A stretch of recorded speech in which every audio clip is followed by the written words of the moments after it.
This is 911. Do you have an emergency? Today on Rescue 911, a shocking discovery. A car crashes into live power lines. I didn't know if he was alive. Now, rescuers must avoid becoming high-voltage victims themselves.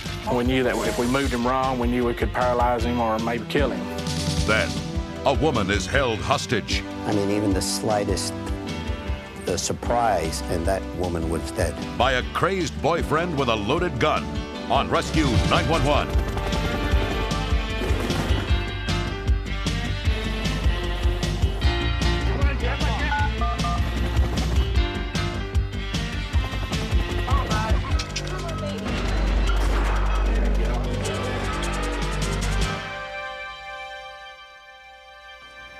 We begin on the morning of April 14th, 1992 in Callaway County, Kentucky. Herbert Frederick said goodbye to his wife Paula and headed to class at a nearby university where in less than 3 weeks he would be graduating.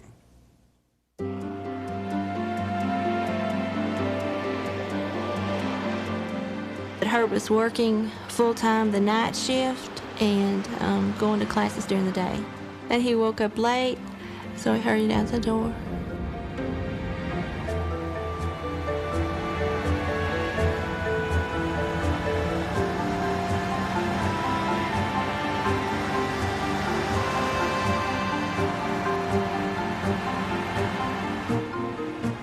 Steve Ernstberger was driving his pickup truck toward Herb on Highway 94. I wasn't going real fast because the morning before I'd lost a load of shingles out of the back of the truck, so I was taking my time that morning.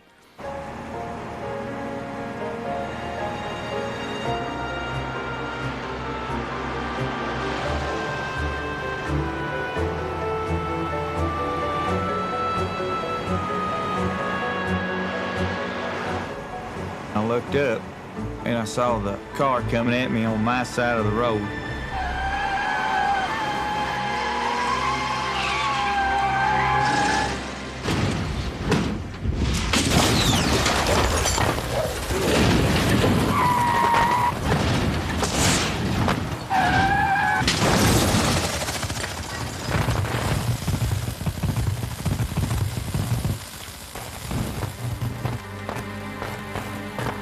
When we continue, I saw power lines down. They were tangled in that tree. It was dangerous. You could get electrocuted. That's why nobody would touch the car.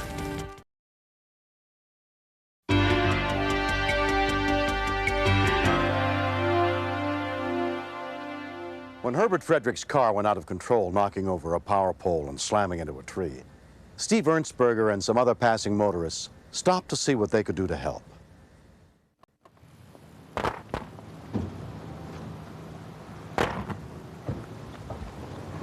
There was a young lady trying to find a phone to call the ambulance. You gotta call 911.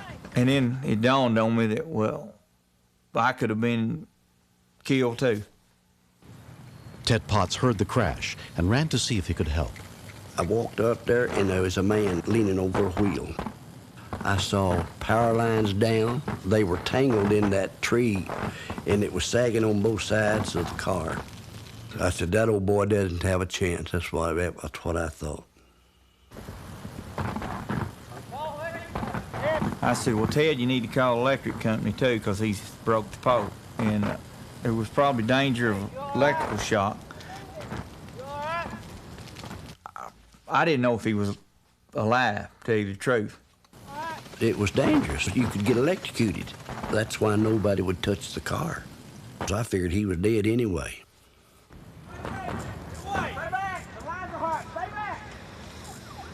Within minutes, a Murray-Callaway County Hospital ambulance arrived, including paramedic Owen Moore and his partner, EMT Kenny Collins. When we pulled to the scene, we seen the power lines that were hanging over the car and going across the road. They were hanging approximately maybe 3 to 4 foot over the car, and every time the power lines would surge, you could just see it burning the limbs and dropping each time. I see quite a bit of blood. He's got a head injury of some sort. The potential for this patient to die was very high. The Murray Fire Department arrived soon after, led by firefighter EMT Brad Haw. We got out of the truck, and I kind of walked up, you know, kind of rapidly, and, you know, what do you have here, you know? We kind of got to looking. Then about that time, my partner, Tim Bradshaw, tapped me on the shoulder. He said, hey, we've got a trailer over here on fire. And I thought, oh, great. I mean, if you can't comfortably go in there and put it out, leave it.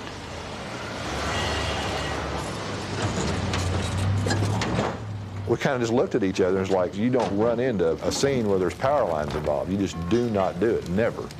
And I was thinking to myself, well, if this tree will hold these power lines up long enough, we could just run down there real quick, get in real quick, and get out real quick. And I know Owen looked at me and he says, well, we can't let him die. Stay down, buddy, don't try to get out. Stay down in the car. I want to make sure there's nothing down on the car before I approach it. Stay still, hold on. With head injuries or other injuries, even though they're unconscious, they will be combative, they'll be moving around.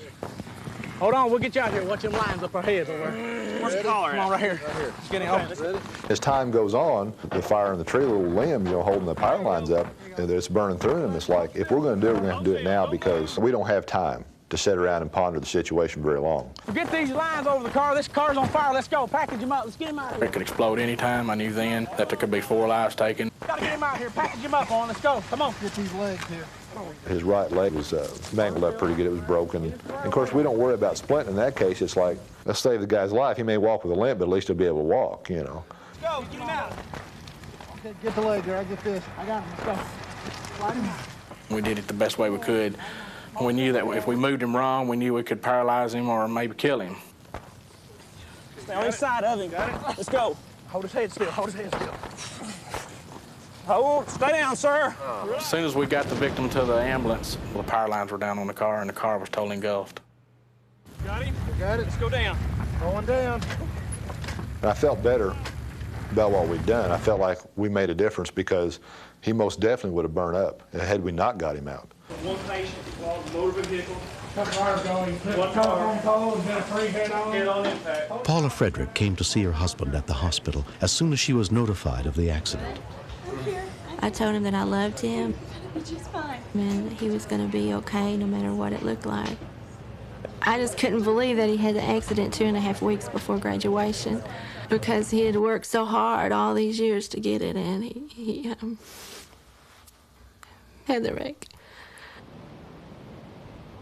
38-year-old Herb Frederick was transferred to Lourdes Hospital 50 miles away with severe head trauma. He was examined by neurologist John Colby. Hold his arms. He got out of these both arms. He had a laceration over his eye. He had a contusion, that's from the brain smacking back and forth inside the skull. He had blood pushing on his brain on the left side. Herb? Reconstructive surgery was performed on Herb's shattered right leg. His wife, Paula, tried to cope with the uncertainty of his future. Herb would do anything for you. He just loved life, and he, even working full-time and taking classes, and with a family, he still made it, you know, and he's so brilliant.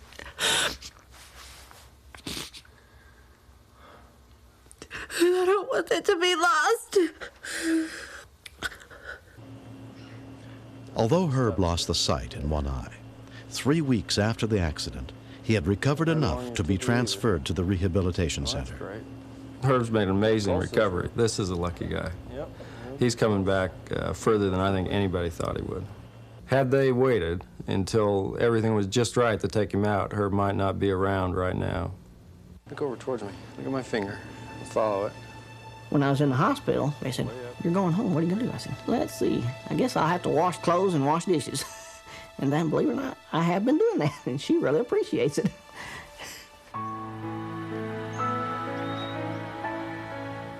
It was months before Herb could return to work.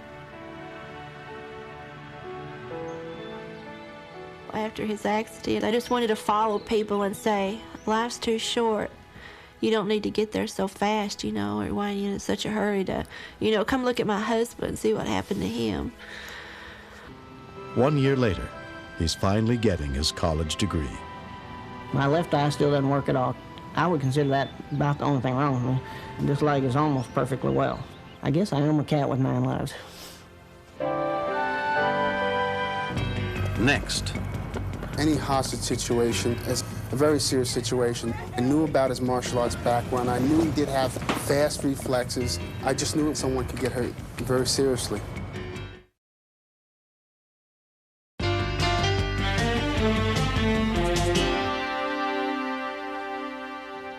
During the winter of 1990 in Passaic, New Jersey, Carmen Rojas decided to take her young sons, leave her boyfriend of 2 years, and try and start over. But she would soon discover that in looking to the future, the past could not easily be left behind. On March 19th at around 9 a.m., 24-year-old Carmen was on her way to her first day of a computer course she hoped would change her life.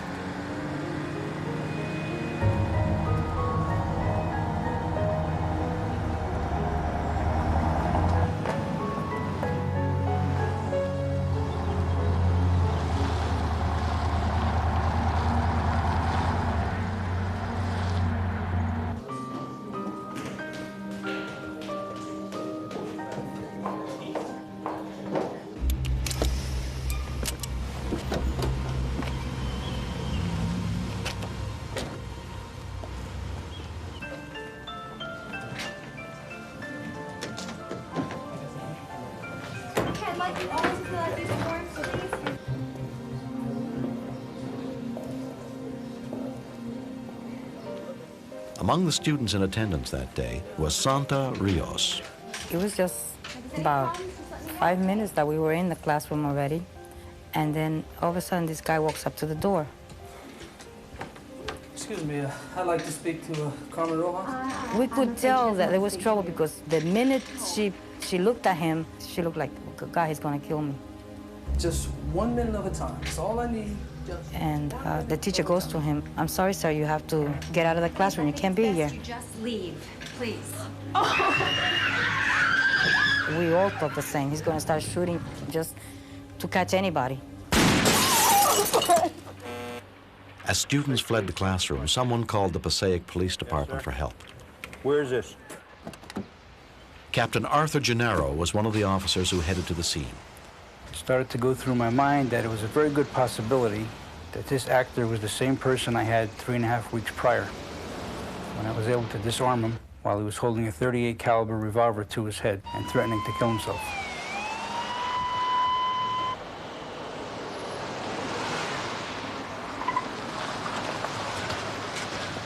We had 2 or 3 officers from Passaic on the roof, and the Passaic County Sheriff's Department sent their own SWAT team.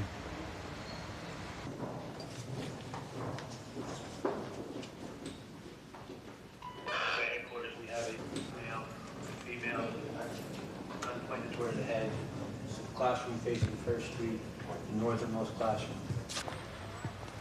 When Police Chief Victor Jackalone arrived, he joined a hostage negotiating team already in place. Knowing that he had that revolver cocked and ready to fire, I mean, even the slightest surprise, and that woman was dead. Captain Gennaro arrived at the school within 10 minutes. I notified my dispatchers that I was going to the scene because I felt that I had some type of rapport with the man and could possibly talk him out of the situation again. See if I recognize my voice. I looked through the glass in the door at the reflection and I observed where Charles was and the hostage. Charlie? Charlie, this is Captain Gennaro. You remember me? Charlie, 3 weeks ago up on Monroe Street? Charlie, can I come in and talk to you? Be careful. Be careful. By yourself? Yep, by myself. Charlie, I'm unarmed. I want you to know I'm unarmed. Charlie, can I come in and speak to you? Okay. I was very well aware of the danger, but when you're in a situation like that, you just try to keep that behind you and concentrate on getting his attention and hoping that he'll listen to reason. Charlie, she loves you. She loves you. Can I say, Charlie?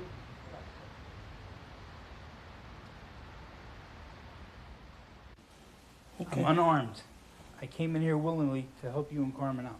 Okay. Okay? Seeing him in the classroom, it was a different Charles. I'm here to help you and Carmen. I want to see us back together. He was very nervous. Why don't you relax the trigger on He that? was sweating. He seemed to be confused. He was scared. He was angry, unpredictable. Charlie, we have to talk. She's not going to talk to you facing down the barrel of a weapon. Okay, relax. Nobody's going to hurt you. Charlie, Listen to my door. get away from the door, please. He'd be quiet and crying and caring 1 second, and the next minute he'd be yelling and very angry and violent. Look, she's scared. Look at her. She's shaking. She's crying. I believe that he realized I was looking for an opportunity to grab the weapon from him. And I think that's why he asked me to end the conversation at that time and leave the room. Ask Charlie and he'll get me, okay?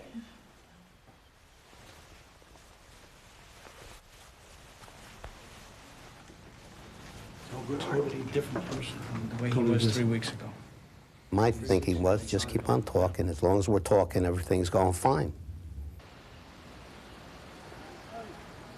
County investigator Jerry Robbins was called in to negotiate when they heard he knew the suspect personally. Charles was like a brother. He was really like a brother to me. Whenever I needed help, he'd race out and give me a hand.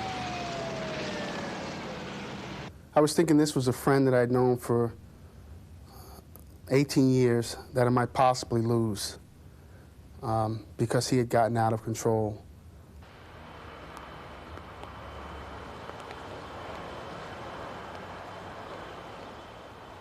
At one occasion, he did see the Passaic County SWAT team moving on the roof. He got highly agitated and upset. And he demanded that they come down from the roof, or he wouldn't talk to anyone. So what we had to do was pull everybody off the roof at that time.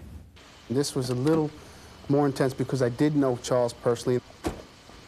I knew about his martial arts background. I knew he did have fast reflexes. I just knew that someone could get hurt very seriously. Just be careful. Play it by ear. Don't do anything foolish. We don't want anybody to get hurt. In hostage situations, you have to roll with the punches. You have to go with the flow. You can't plan step A, B, and C. Different things happen, and you have to be able to respond to those things that happen. Charlie, Charlie. Easy, Charlie. Hey, easy, Charlie. Look. He said to me, Jerry, just be careful. He says, this is a loaded gun here. I said, Charles, listen, hey, I'm not trying to be a hero here. I just want to talk to you. Hey, I know how you feel. I'm with you, Charlie. No. Yeah. Hold it, Jerry. Hey, Charlie, listen, just lower the hammer, okay? I was very worried. Because although I'd known him for 18 years, this wasn't the same person that I had known. He had changed so much, seemingly, almost overnight. Anything could have happened. What's gonna happen? I knew I had to get my hand on the revolver so that even if he did pull the trigger, it wouldn't go off, and point in a safe direction.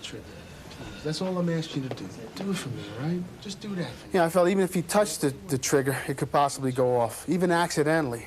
I said, just lower the trigger. That's all. That's it, Charlie. Okay, take the finger out the finger guard now, okay? Just hold him in, man. I got it. Charlie, that's it. Just load it. Get out of here! Get out of here! Hold it, man! Hold it! After I passed the weapon back and Charles hugged me and was kissing me, and I told him it was all over, he said, yeah, okay, I know. I see on the, I know, I'm okay. He said, I'm okay. Only thing I can do was to get up out that chair, and I ran. I ran out that classroom. The only thing that was in my mind was to run home. I wanted to run home. I thank God for Jerry, because he didn't have to come in there and risk his life like that, because he risked his life. If Jerry hadn't came in that day, I believe that Charles Lee would have killed me. He would have shot me and killed me, because that was his intent to do. The suspect was convicted on numerous felony charges and sentenced to 12 years in prison. His case is currently on appeal. He's able to start another life, somewhere else. I don't think they'll be a threat, but it all depends on the type of person that comes out of there. You really don't know. Sometimes a worse person comes out than the one that went in. A more bitter person, and you really can't guarantee. I've been told that it was a half an hour that I was in the room talking to him, but it felt to me like it was hours. Every second felt like a minute. Every minute felt like 10 minutes. Like that, relax. That's the worst situation I've ever been in. Carmen Rojas went on to complete the computer course. She is trying to rebuild a life for herself and her 2 young sons. I just live day by day. I deal with it day by day.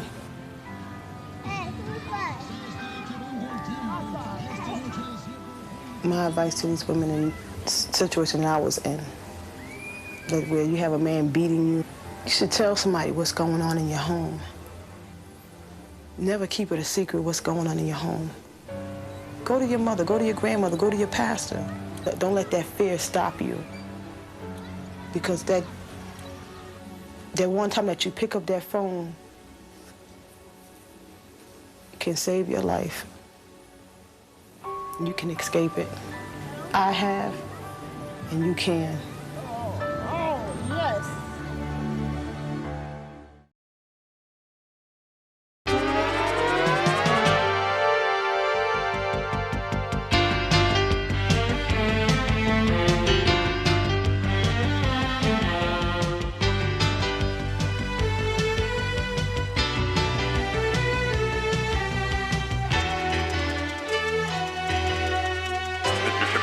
Step out of the car, please.